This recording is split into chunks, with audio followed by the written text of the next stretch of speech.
Let's talk about how I multiplied my follower count by 5 times in the space of 48 hours. Welcome to episode 2 of the Content Creator Community Series. I literally created this series with the intention of sharing everything that I'm doing, what's working, what's not, so that other small creators can support one another and that we can all grow together. There will be no gatekeeping. I think the first thing to note that's really important with all of this is that it's a combination of luck and strategy. And luck you can't control, but strategy you can. And so I want to focus on the strategies that you can control so that when you get lucky and one of your videos gains traction, you can turn those viewers into followers. This past week, I had a video go pretty big. Currently, at the time of me recording this, it's at almost 30,000 views and I'm at almost 470 followers. And I started with 73 followers. Most of my reels weren't getting more than 200 views. Number 1, creating your brand. I went to business school and they talked about having a 30-second elevator pitch so that if you get in a situation where you have 30 seconds to network with someone, you know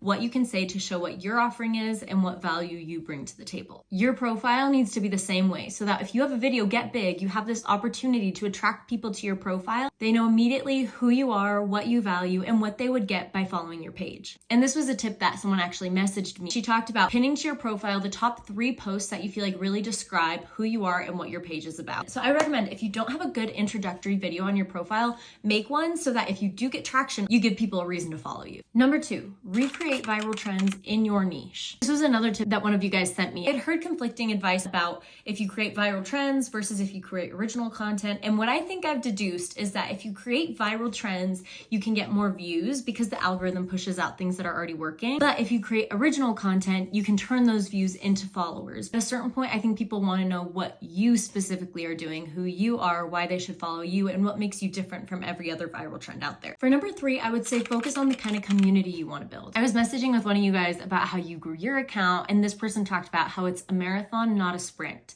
It's not about just doing as many follow for follows as you can to get the numbers up, but really creating a community that's aligned with your message. And what I've loved about that is that now in the comments, there's so many other small creators you can see that are excited to support other small creators. So lean into community. I created this series so that we could help each other. I'm still very much just getting started. So if you have any tips on what works for you, what you might want to see me try, let me know. Use this as a space to get feedback, get tips, and get ideas on how to grow your following. But truly, like 3 or 4 days ago, I was at 73 followers and I had worked so hard for those 73 and it felt like I would never reach 100. And now I'm almost halfway to 1,000. And that just feels insane how one video really can change things so quickly. So if you're feeling discouraged, you've got this, keep going. Also, I just want to say thank you so much for being here. Thank you for commenting, for supporting, for following. It means the world. Bye.